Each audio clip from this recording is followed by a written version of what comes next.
Graça e paz, irmãos. Bom dia. O pastor me deu aqui um tempo de professor. E como eu sou professor por profissão, estou em casa, né? Escola dominical, maravilha. Melhor vir para ministrar e conversar do que para pregar. Eu quero abrir, na verdade, começando da ponta, né?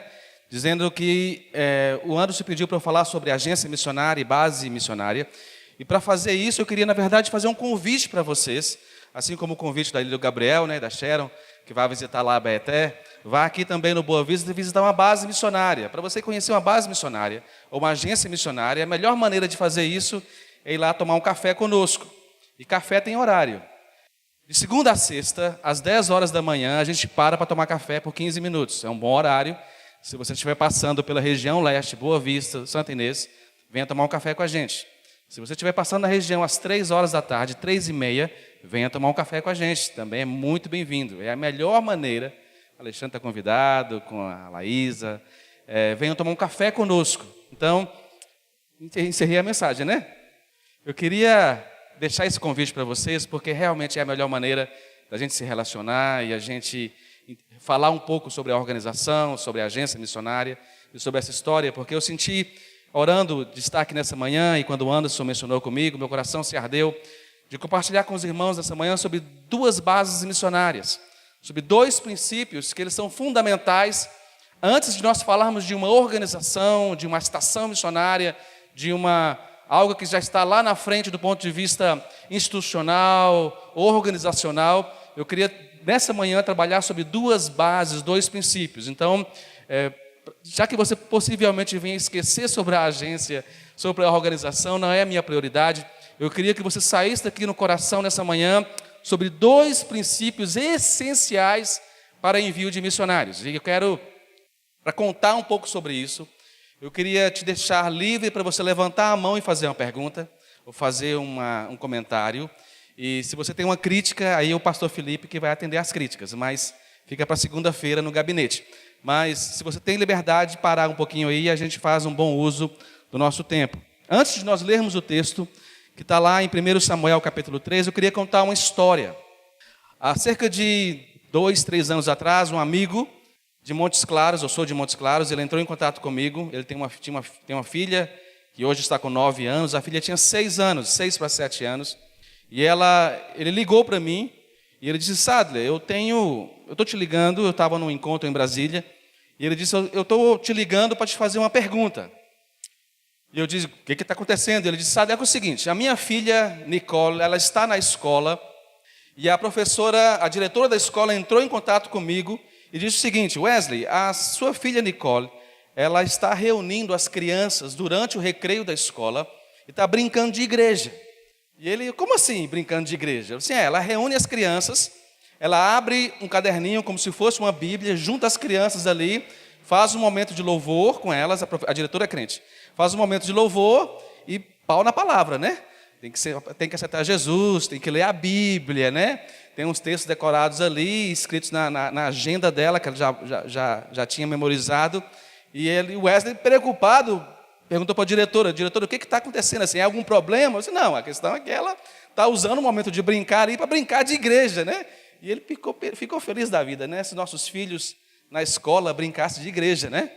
Lá na frente vai ter uma oportunidade de seu filho jovem encontrar a ABS, Aliança Bíblica Secundarista, que trabalha com a evangelização e com esse brincar de igreja, talvez de uma maneira mais séria, aí já no ensino fundamental. E entrando aí no ensino superior, você vai encontrar a ABU, Aliança Bíblica Universitária, uma grande parceira que mantém essa continuidade de deixar de brincar de igreja para levar a igreja para segunda-feira, terça-feira e assim por diante. Mas o Wesley tinha uma pergunta para fazer. Ele disse: Sadler, a questão é a seguinte, eu busquei a Nicole na escola, cheguei com ela em casa e perguntei: Nicole, que história é essa de você ficar brincando de igreja no recreio da escola? Ela disse: pai, eu estava brincando de igreja porque eu sou uma missionária. Você não tem aquele amigo que sou eu, Sadler, que é um missionário? Então eu entendi, e como você é amigo dele, pelo que você me explicou, é isso que ele faz. E eu fiquei morrendo de vergonha, né? Puxa, será que eu estou fazendo aquilo que a Nicole está fazendo, né? E ele disse para ela, e ela deu aquela pausa que um filho de 6, 7 anos dá, e jogou uma bomba em direção ao pai, e fez a seguinte pergunta: pai, a China é muito longe? Imagina, no meio daquela conversa. E o pai disse, Wesley disse, como assim a China é muito longe? Ela disse o seguinte, pai, porque assim como eu estou brincando de igreja lá no recreio, eu quero fazer a mesma coisa na China. E ela pensou, será que o Sadler está conversando com a minha filha? Só pode, né? Enchendo a cabeça dela, né? Pai, a China é muito longe. E o Wesley tinha uma pergunta para me fazer. E ele disse, Sadler, o que é que eu faço? Eu sou pai de 2 rapazes, um de 20 e um de 19 anos. Eu sei o que é ser pai. Eu sei o que é você receber perguntas de filhos. E quando o Wesley disse para mim, Sadler, o que é que eu faço? Eu disse para ele a seguinte coisa, Wesley, comece a se despedir da sua filha. Comece a dar tchau para a sua filha. Aproveita o tempo que você tem com a Nicole para se despedir dela. E comece a se preparar naquilo que ela está ouvindo. O texto que nós temos em mãos não é mera coincidência, eu creio que é uma santa coincidência, que está lá em 1 Samuel, capítulo 3. Hoje vocês vão ouvir demais sobre Samuel, né? Olha aí. Sentei ali, quando eu vi a casa de Samuel aqui, eu pensei, o Espírito Santo está confirmando muita coisa nessa manhã. Nós conhecemos bem a história de 1 Samuel, capítulo 3, que conta exatamente a história de Samuel, que havia sido levado para o templo, para estar lá com o sacerdote Eli. Mas no capítulo 3 acontece uma coisa impressionante. Nós conhecemos a história. O jovem Samuel servia o Senhor perante Eli. Naqueles dias a palavra do Senhor era muito rara e as visões não eram frequentes. Ou seja, as pessoas não ouviam muito a palavra do Senhor, não ouviam muito a voz do Senhor. Isso fica evidente nessa experiência, porque no verso 2 diz, certo dia, estando deitado no lugar acostumado ao sacerdote Eli, cujos olhos já começavam a escurecer-se, a ponto de não poder ver. E tendo-se deitado também Samuel no templo do Senhor, em que estava a arca, antes que a lâmpada do Senhor se apagasse, o Senhor chamou o menino, disse, Samuel, Samuel, e este respondeu, eis-me aqui. Correu Eli e disse, eis-me aqui, pois tu me chamaste, a Eli. Mas Eli disse a ele, não te chamei, toma deitar-te. E ele foi e se deitou. Tornou o Senhor pela segunda vez, irmãos, a chamar Samuel, e ele se levantou, foi a Eli e disse, eis-me aqui, pois tu me chamaste. Mas ele disse, não te chamei, meu filho, torna a deitar-te. Porém, Samuel ainda não conhecia o Senhor. Tem uma outra versão que diz, Samuel não conhecia a voz do Senhor, e ainda não tinha lhe sido manifestada a palavra do Senhor. O Senhor, pois, tornou a chamar o Samuel pela terceira vez, e ele se levantou, foi a Eli e disse, eis-me aqui, pois tu me chamaste. Então entendeu Eli que era o Senhor. Veja bem, irmãos, Eli era um sacerdote, alguém que morava no templo, alguém, tinha que ser homem, né, para entender pela terceira vez, né? Depois da terceira vez, em que alguém que deveria estar ouvindo o Senhor, caiu a ficha, e percebeu que Deus estava falando com alguém que tinha sido enviado para a igreja. E ele se toca e ele diz, por isso, e foi a Eli e disse, eis-me aqui, tu me chamaste. Então Eli, entendeu Eli que era o Senhor que chamava o jovem, por isso Eli disse a Samuel, vai deitar-te, se alguém te chamar, dirás, fala Senhor, porque o teu servo ouve. E foi Samuel para o seu lugar e se deitou. Vamos orar mais uma vez? Pai, obrigado pela tua palavra, que ela é viva e eficaz, e a tua palavra é que fica. É a tua palavra que arde no nosso coração, é a tua palavra que nos conduz para um caminho de arrependimento, de convicção. A tua palavra é a tua voz na nossa mente, nos nossos corações, aí com apoio, com envolvimento e com a graça do Espírito Santo que habita em nós. Minha oração nessa manhã, Senhor, é a minha oração antes de vir, é que o Senhor abra os nossos ouvidos e dilate o nosso coração, e que nós possamos ver aquilo que o Senhor está fazendo de um outro nível, de uma outra maneira, assim nós oramos em nome de Jesus.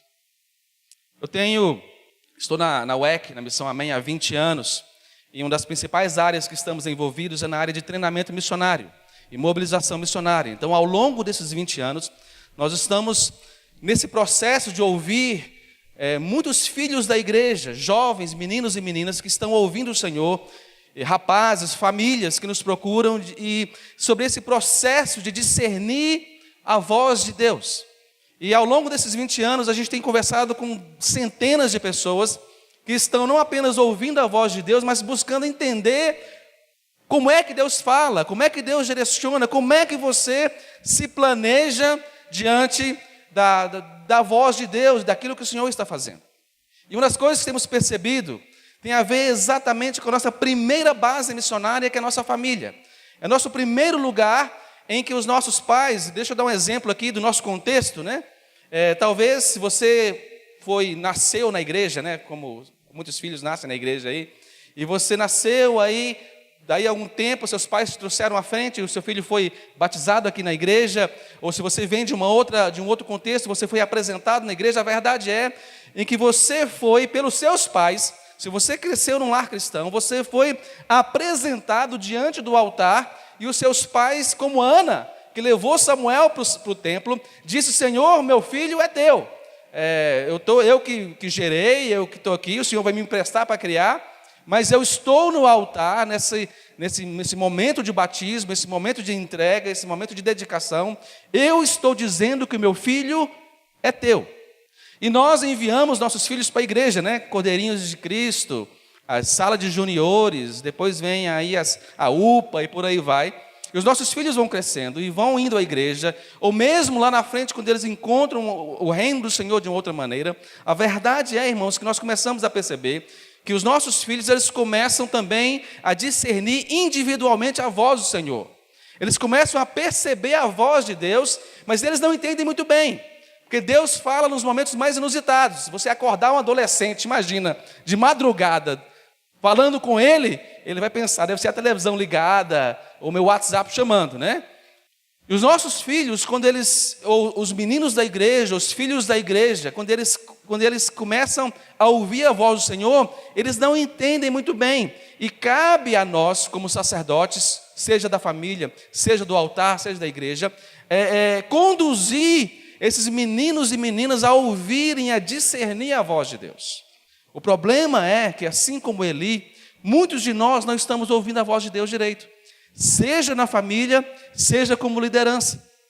E nós temos essa experiência na UEC, em que muitos dos seus filhos, né, rapazes e moças aí na faixa de 12, 13, 14, 15 anos, em que você enviou para um acampamento, enviou para Todos os Povos Te Louvem, enviou para um culto de missões, e esses meninos, eles estão aí sentados, e eles ouvem Deus falando, eles entendem a palavra, eles leem a mesma Bíblia que a gente.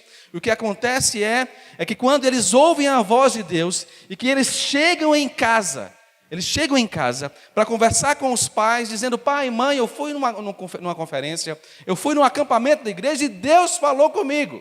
E a mãe e o pai ficam felizes da vida, né? Qual pai e mãe que não quer ouvir, saber que Deus está falando com seu filho? Até que o momento que esse menino e menina diz: pois é, pai e mãe, Deus falou comigo de um país chamado Síria, ou de uma cidade chamada Abaeté, ou de um projeto que tem aqui na rua da igreja, e eu quero ceder a minha parte da tarde. E o pai e a mãe, por experiência, a primeira coisa que vai dizer é o seguinte: menino, vai estudar, né?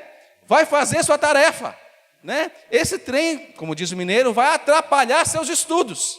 É interessante, irmãos, que os pais e mães não sabem reagir à voz de Deus na vida dos nossos filhos e das nossas filhas. A primeira reação de muitos pais é exatamente achar uma outra maneira de distrair ou desvirtuar, porque ele também, como pai e mãe, não está entendendo a voz de Deus. Isso não é mera coincidência. E pior, nós temos a experiência de receber aí meninos e meninas, jovens, que mesmo novos convertidos, que ouvem a voz do Senhor profundamente. Irmãos, o Espírito Santo continua dando o chamado ministerial, continua chamando rapazes para o ministério pastoral, continua chamando moças, meninos e meninas para a vida ministerial, para servir em um projeto, mas nós como pais não sabemos discernir a voz de Deus. O problema vem quando um menino de 15, 16, ou uma menina de 16 anos diz: pai, mãe, Deus está falando comigo. E eu estou pensando em me planejar para eu me preparar para me tornar um missionário ou uma missionária. Ou ser treinado para isso. E o pai e mãe vira para o filho e disse: filho, eu tenho planos para você.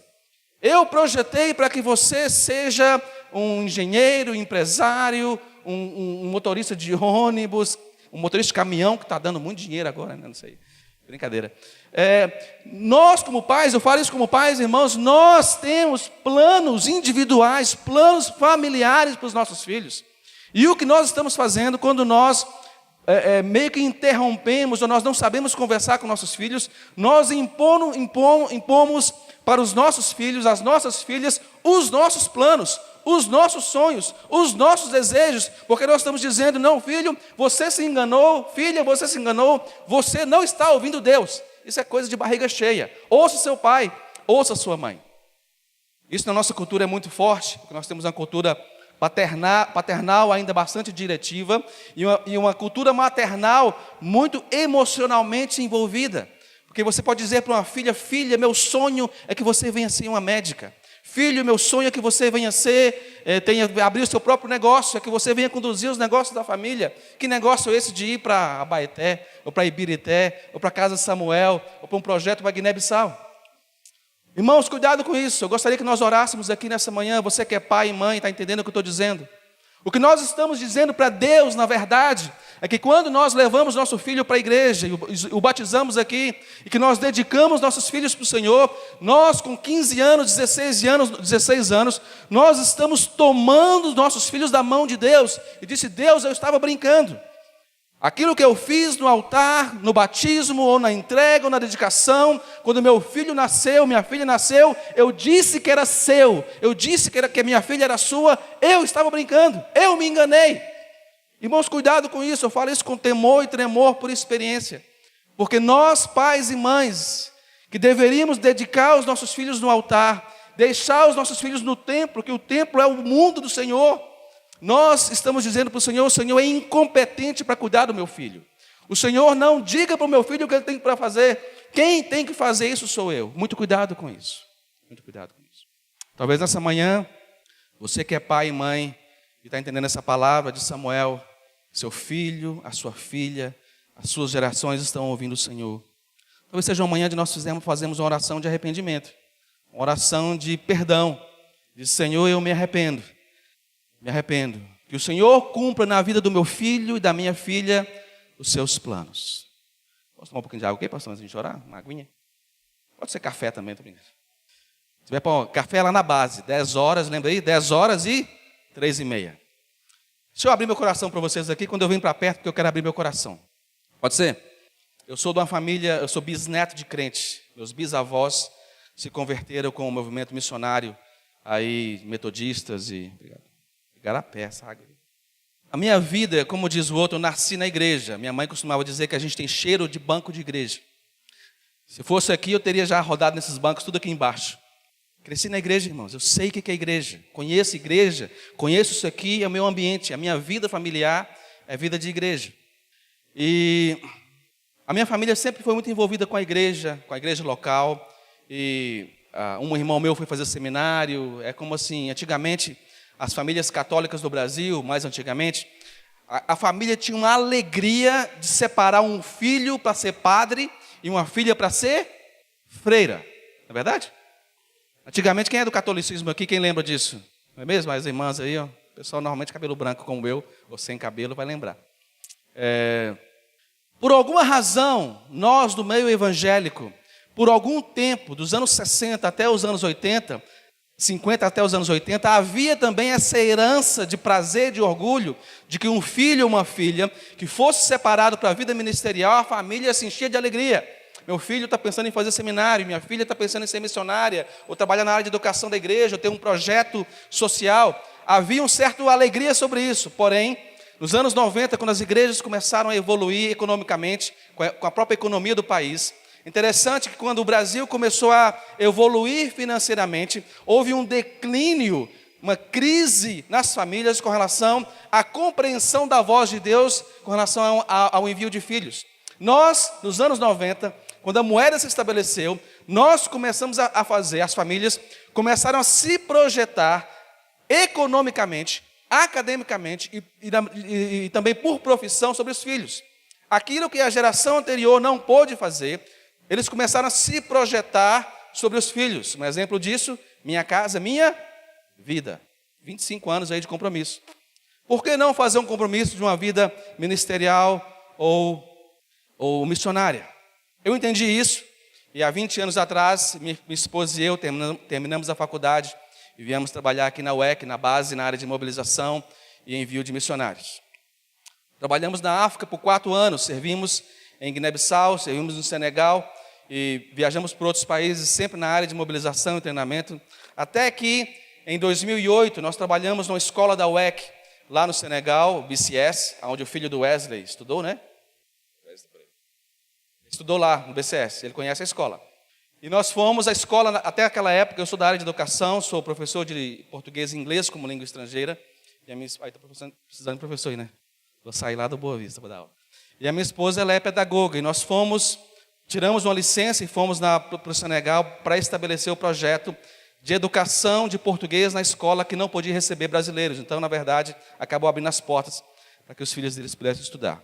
Nossos filhos foram conosco, um filho de 10 e um de 12 anos, estudaram conosco lá, eles eram filho de missionário, não é missionário, é filho, viu, irmãos? É igual filho de pastor, não é pastor, né? É filho. Estudaram conosco lá.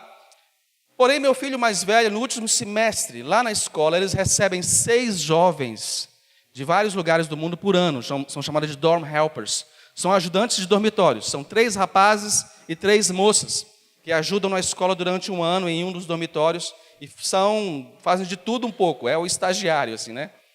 E meu filho de 13 anos, que era o mais velho na época, ele disse: pai, quando eu fizer 18 anos, eu posso voltar para cá, para o Senegal, para ficar aqui 1 ano como dorm helper, para ajudar aqui no dormitório? Ele tinha morado lá 2 anos conosco, e eu disse: filho, beleza, quando você fizer 18 anos, você vem para cá. Voltamos para o Brasil em 2010, fomos trabalhar com a nossa igreja em Montes Claros. Em 2013, nós voltamos para cá. E em 2013, ele fez 16 anos. No dia que ele fez 16 anos, ele disse: pai, faltam 2 anos. E eu pensei, irmãos, 2 anos, deve ser para tirar a carteira, ou deve ser para namorar. Se você pega firme com as suas filhas aí, eu também pego firme com os meus machos. Olha, se você vai pedir alguém em namoro, você tem que conversar com o pai dela primeiro, olha aí, né? Você tem que ter condições de pagar o próprio cinema dela, que de mim não sai 1 centavo. A oferta missionária minha não sai para esse tipo de coisa. 2 anos. E eu perguntei a pergunta clássica de um pai: filho, faltam 2 anos para quê? E ele disse: para eu voltar para o Senegal como voluntário. Irmãos, você vai entender o que eu estou dizendo para vocês, por isso estou aqui abrindo meu coração, fora do altar. É um pedido de perdão. Minha esposa e eu estamos nesse ministério de mobilização, de conversar com vocacionados, conversar com pastores, há 20 anos. E em 2013, quando o meu próprio filho chegou para mim e disse: pai, eu estou pensando em ir para a África. Eu sou missionário, irmãos. Eu sou diretor de uma organização missionária. Eu já enviei filho de muita gente para o campo missionário. Mas quando meu próprio filho disse para mim: pai, estou pensando em ir para a África sozinho, meu coração gelou. Você tem ideia. Irmãos, me pegou de surpresa. Eu tive uma epífania emocional e espiritual. A única coisa que eu consegui dizer para ele foi: filho, faz o seguinte, faltam 2 anos. Daqui 1 ano a gente conversa. Saí dali e fui conversar com a mãe. E disse: Mirtz, olha o que aconteceu ali. Christian chegou para mim, meu filho mais velho, e disse que está faltando 2 anos para ele voltar para o Senegal. E ela: claro, você se esqueceu? Mulher não esquece dessas coisas, irmão. E ela perguntou para mim: o que você disse para ele? Eu disse para ele: quando ele fizer 17, ele me procura. Eu não dei outra. No dia do aniversário dele, 17 anos, eu acho que por pura maldade, ele chegou para mim e disse: pai, falta 1 ano. E eu perguntei: para quê? Ele: para eu voltar para a África. O senhor se esqueceu? Ele disse: não me esqueci, porque Deus me lembrou 1 ano inteiro. Irmãos, pois bem, ele se preparou, como lá na UEC temos um projeto de curto prazo, tem que passar pelo, não é porque é filho da gente, missionário, diretor, ele passou pelo processo de seleção, preencheu a documentação e por fim, levantou o próprio recurso e foi para o Senegal em 2015. Ele foi em agosto de 2015. Em maio, Lembra que 2015, quem se lembra da crise que estamos vivendo, começou em 2015? Irmãos, eu tinha me projetado financeiramente dar um apoio para ele. Não falei com ele, mas eu falei com a Mitz, olha, se apertar, a gente dá uma força para ele, a gente tira do nosso, é pai, né? E mãe. Irmãos, em maio, a gente estava na latinha, quebrado. Eu pensei, como é que eu vou ajudar meu filho para ir para o Senegal? No mês de maio, início de junho, mais ou menos numa época como essa, eu estava orando pelos meus filhos, orando por ele, e a situação muito complicada no país, perdemos sustento como família. E um dia eu estava orando pelos meus filhos, orei pelo filho mais novo, e comecei a orar pelo Cristo, irmãos, e veio um senso de quebrantamento, o Espírito Santo. Eu creio que a mesma voz que falou com Samuel, falou comigo. Eu estava orando e eu comecei a orar pelo Christian. Nós moramos na África há 4 anos. O Wesley mora lá, sabe que não é tão simples assim. E eu comecei a orar por ele. Tinha um surto de malária, de ebola na época ainda, na região, apesar que o Senegal era mais seguro, mas na região africana tinha tido um ataque no Mali, um ataque no Chad, do Boko Haram, mais na Nigéria, mas assim, uma movimentação muito forte ali de ataques terroristas. E eu comecei a orar e falei assim, Senhor, guarda o Christian, abençoa o Christian, né? Levanta o sustento para ele, a passagem. E eu abri a boca chorando, irmãos. Comecei a chorar, e naquele choro, naquele momento de contrição, profunda contrição, eu disse para Deus uma coisa. Eu disse, Senhor, eu já enviei filho de muita gente para o campo missionário, mas enviar o próprio filho é muito difícil. E Deus falou comigo, irmãos, naquele momento. Ele disse, eu sei. Tem uma coisa que Deus sabe, irmãos, é o preço de enviar um filho ou uma filha para o ministério. Porque João 3,16 nos diz isso, não é mesmo? Porque Deus amou o mundo de tal maneira que enviou o seu filho. A gente pensa em falar sobre agência missionária, sobre base missionária, sobre envio de missionário. O nosso primeiro princípio de envio de missionários está no envio próprio, no envio familiar, no envio da própria casa. E Deus deu exemplo, enviando o seu próprio filho. Eu entendi, depois de enviar muita gente, eu entendi quanto custa enviar um próprio filho. Assim como Jesus veio de curto prazo, ficou 33 anos aqui, 3 anos de ministério. Meu filho foi para o Senegal, ficou 1 ano lá trabalhando, e voltou, está fazendo faculdade, aqui na PUC, fazendo psicologia. Eu acho que é para tentar entender o pai, não sei, né? Sei lá. E o mais novo faz fisioterapia, e são engajados na igreja, eu sou um pastor de denominação batista, meus filhos são presbiterianos, lá da 8ª presbiteriana, então somos meio batisterianos assim, né?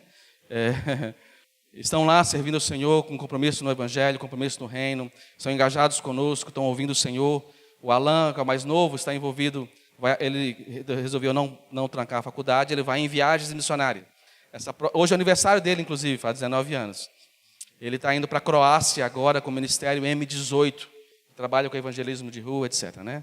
Estou dizendo isso para vocês, irmãos, porque Samuel foi entregue no altar, Samuel foi mandado para a igreja, Samuel foi buscado na vila aqui, Samuel foi buscado no projeto. Os nossos meninos e meninas que estão ouvindo o Senhor, estão ouvindo o Senhor. E nós, como pais, nós temos uma responsabilidade de ajudar a nortear os nossos filhos com relação à voz do Senhor. Eu disse que eram 2 princípios. O segundo princípio está exatamente não em pais biológicos, mas em pais espirituais. Lá em Atos capítulo 13, eu não vou me delongar no texto, porque o texto ele é muito claro, dizendo que Paulo e Barnabé estavam em Antioquia, e no capítulo 13 diz que o Espírito Santo, veja bem, irmãos, não foi a igreja, não foi a Antioquia, a palavra do Senhor diz que o Espírito Santo disse, separai-me a Barnabé e Paulo. E o Espírito Santo continua nesse processo de separar filhos e filhas da igreja. Nós, como pais, temos que entender que eles pertencem ao Senhor. Mas nós, como líderes espirituais, e aqui uma palavra direcionada a você que é discipulador, a você que é professor de escola dominical, professor de crianças, professor de adolescentes, esses meninos e meninas estão ouvindo o Senhor e fazendo perguntas, tia, tio, pai, mãe, a China é muito longe. O que está acontecendo na Síria? Como que é o ministério mesmo na igreja lá em Abaeté? Como que é o projeto Samuel funciona? Os nossos filhos, eles estão fazendo essas perguntas dos ministérios de evangelismo da igreja. O Espírito Santo separa. E muitas vezes nós, como líderes, eu falo como pastor, nós não sabemos discernir a voz de Deus nos membros, nos filhos da nossa igreja. E nós, como líderes, nós temos uma responsabilidade, irmãos, de não matarmos chamados missionários, mas de continuar conduzindo os filhos e filhas da igreja para entender a voz do Senhor. Atos 13, a palavra do Senhor diz: separai-me a Barnabé e Paulo e a liderança da igreja. Eu já encontrei vários líderes da igreja aqui. Eu já fiquei ali sendo abençoado de ver uma igreja tão engajada na simultaneidade da proclamação. A simultaneidade da proclamação nos diz que nós pregamos o evangelho aqui, ali e acolá. E como para nós mineiros ali é logo ali, né? Então ali pode ser qualquer lugar, né? Eu gosto muito das nossas frases mineiras, porque nós realmente ali é perto, né? Eu explico para as pessoas, quando eu saio do estado, vou em São Paulo, Rio, algum outro lugar, eu digo o seguinte: olha, se você chegar na praça, na rodoviária, e perguntar para um mineiro, como que eu faço para chegar na Praça do Papa? O mineiro vai dizer para você: você pega a Avenida Afonso Pena e você vai toda a vida. É ou não é? É ou não é, irmãos? Quando nós apresentamos o evangelho para nossos filhos, ou no discipulado, ou na caminhada cristã, nós dizemos para eles: você pega o caminho com Jesus e você vai toda a vida. Entendeu? Toda a vida.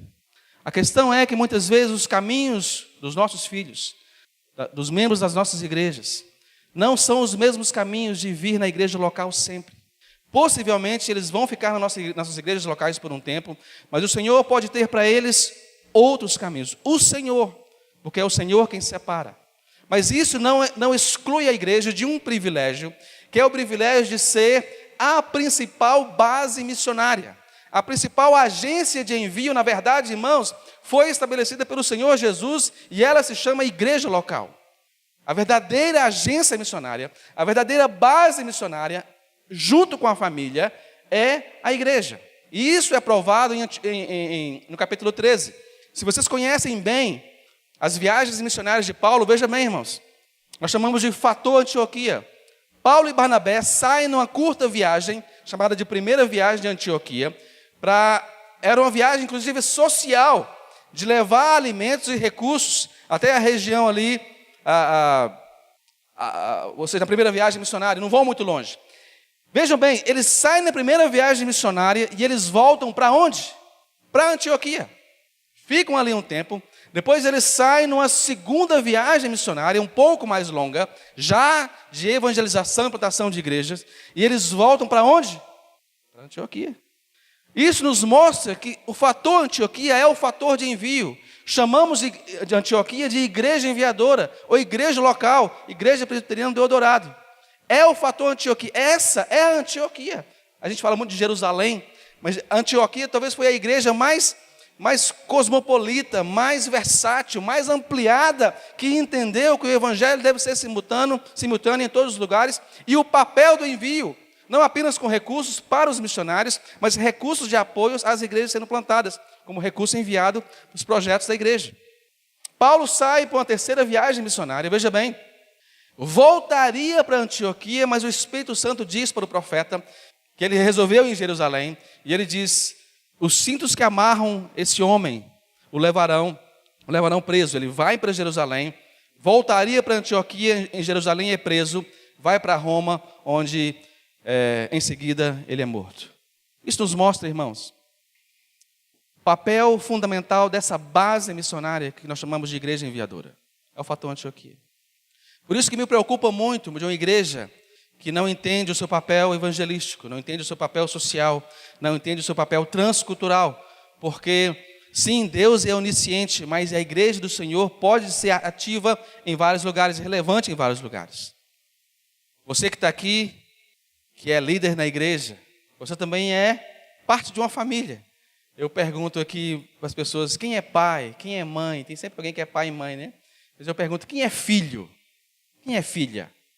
Todo mundo. Não é? Deus está nesse projeto. O projeto de Deus é de envio de filhos e filhas, de usar filhos e filhas para o envio missionário. Eu quero abrir com você o último texto. São 3 textos. O primeiro foi lá em 1 Samuel, capítulo 3. Depois você leia em Atos 13. Mas esse eu quero ler para vocês. Sobre ouvir e discernir a voz de Deus no envio, da agência missionária, da organização missionária, que está em João 10. Eu falo isso como líder da igreja, como diretor da missão também, ouvindo vocacionários, ouvindo filhos. E eu comecei a fazer um estudo pessoal sobre isso, como que a voz de Deus funciona, e o que a Bíblia nos diz sobre o direcionamento da voz de Deus. E eu disse para os irmãos que o texto de João 10 é Jesus o bom pastor, não é verdade? Olha para mim um minutinho aqui. Crescendo na igreja, eu ouvi muita história sobre pastor de ovelhas. Já ouviu muito sobre isso? Pastor de ovelhas. A imagem mental que eu tenho de pastor de ovelhas é aquele homem com aquela roupa, com aquele cajado na mão, não é verdade? Possivelmente barbudo assim. E que ele vai andando com o cajado pela estrada e as ovelhas vão atrás. Não é? Chega um momento que o pastor, assim que eu imagino, porque o Salmo 23 diz: guia-me mansamente para as águas tranquilas. Então o pastor, ele conduz. Mas a imagem que eu tinha sempre, por alguma razão, era o pastor do lado de fora de um aprisco, abrindo a porta para as ovelhas mansamente entrar, porque o Senhor vai em resgate das ovelhas e trazendo para o aprisco. Eu ouvi muitas histórias sobre aprisco de igreja, né? Vai lá buscar as ovelhas perdidas e trazer para o aprisco. E por alguma razão, nós começamos a imaginar que a igreja local era esse aprisco. Sim, é um lugar de cuidado. Mas veja bem, irmãos, tem um momento, João 10, no verso 3, diz o seguinte, deixa eu ler o verso 2. Aquele, porém, que entra pela porta, esse é o pastor das ovelhas. Até aí tudo bem, né? O porteiro abre a porta para o pastor das ovelhas. Para este o porteiro abre. Veja bem, as ovelhas ouvem a sua voz. Estamos falando sobre a voz de Deus. Ele chama pelo nome. Nicole, né? João, Maria. Eu vi um nome aqui hoje de manhã. Amanda, né? Kaique, Felipe. Deus chama pelo nome, irmãos. Christian, meu filho. Samuel. Está percebendo que Deus... Ouvimos falando lá em Samuel 3 e aqui em 10, João 10, o Senhor Jesus, contando uma parábola, contando uma história, está dizendo a mesma coisa. Que Deus, no seu chamado missionário, no seu chamado ministerial, Ele continua chamando pessoas pelo nome. Eu pensei, até aqui tudo bem. Chama as ovelhas pelo nome, as suas próprias ovelhas, e as conduz para fora. Irmãos, eu tive um treco quando eu li esse aqui. Porque eu achei que a minha Bíblia estava errada. Porque eu sempre imaginava o Senhor conduzindo para dentro. Mas o texto diz que o Senhor está conduzindo para fora. E isso é um sinal interessante para nós como igreja, que nós passamos um tempo sim no aprisco, um tempo de cuidado, um tempo de edificação, mas o Senhor Jesus não está na porta dos nossos templos, das nossas igrejas, chamando para dentro. Ele está nos chamando exatamente pelo nosso nome grego, que é eclésia, que é chamados para fora. Chamados para fora. É por isso que Nicole, ouvindo o Senhor com 6 anos, pergunta: pai, a China é muito longe? Porque são filhos e filhas que estão ouvindo a voz do Senhor. E o Senhor está chamando pelo nome e conduzindo para fora. E fora, irmãos, é fora aqui no Projeto Samuel, fora em Abaeté, fora lá em Guiné-Bissau, fora aqui na vila, fora na rua, fora na escola, fora de brincar de igreja, no pátio de recreio da igreja. Como é que uma pessoa dessa não está ouvindo a voz de Deus, conduzindo para fora com o nosso nome, de sermos lançados para fora, chamados para fora? Verso 16, se você puder, só confirmar comigo. Eu chamo isso de suspiro do Senhor Jesus. Ele diz o seguinte: ainda tenho outras ovelhas, não deste aprisco. Veja bem, ainda tenho outras ovelhas, não deste aprisco. Está falando da casa de Israel. A mim me convém conduzi-las. Elas ouvirão a minha voz. Então, haverá um rebanho e um só pastor. Nós estamos envolvidos aí com povos de línguas. Povos de línguas é um movimento sem bandeira, que tem percebido que Deus continua falando, mas nós, como pais e mães biológicos, nós, como pais e mães espirituais, estamos como Eli, Deus tem que falar uma vez, 2 vezes, talvez na 3ª vez a gente comece a entender um pouco mais. Por isso que o Povos e Línguas começou a se reunir com vocacionados para dar palavras diretivas sobre campo missionário, sobre oportunidades, sobre lugares lá fora e aqui ao redor, onde pode ser servido. E o Povos e Línguas também começou a conversar com pastores de Antioquia, pastores de igrejas locais, pastores de apriscos, sim, que conduz ovelhas para fora, mas se lembrando que o pastor de ovelhas, o pastor dos pastores, que é o Senhor Jesus, tem convocado e tem convidado, tem chamado pessoas também para fora, para ministrar lá fora. Eu fiz até um desafio recentemente pelo Povos e Línguas lá, eu digo para eles, olha, assim como vocês estão se reunidos com os filhos, estão reunidos com os pais espirituais, vocês precisam também se reunir com os pais biológicos, reunir com pais e mães que estão roubando os filhos do altar, dizendo, meu filho, minha filha, eles são meus, eu tenho um plano para eles, meu projeto, minha vida, minha casa, minha vida, eu quero que eles aposentem na minha mão. Eu falo que é síndrome de drone, a gente cria filho, parece que é para sobrevoar ao redor da gente. Irmãos, Deus pode estar chamando seu filho para voar voos mais longos, mais altos, para outros lugares.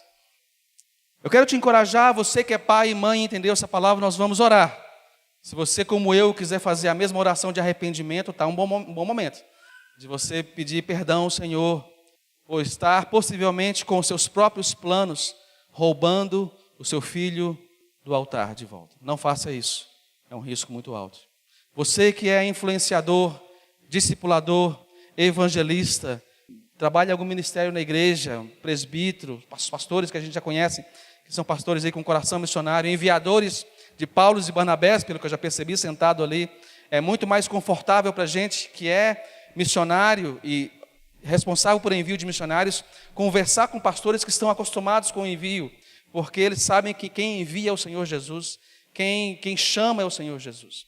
Essa oração que eu quero fazer com você é que você ouça a voz dos seus filhos, ouça a voz dessas pessoas, faça mais perguntas, coloque mais leituras para eles lerem, direciona para Povos e Línguas, traz por perspectivas, eu não sei qual é a idade de perspectivas. Adolescente para jovem pode fazer, olha aí. Você que é pai e mãe, inscreva seu filho no Perspectivas, para ele ouvir, entender, a discernir a voz de Deus. Talvez ele precise ouvir 1, 2, 3, 4, 5 vezes, para que ele faça um planejamento ministerial. Se o seu filho, irmão, chegou para você, pai, eu quero ser como o pastor Felipe, você diz, glória a Deus, né? Se planeje sobre isso, pergunta como que é, marca o encontro, como é que faz, porque, irmãos, não é assim, você pastor e você ganha uma carteirinha, não, tem que ser treinado, né, pastor?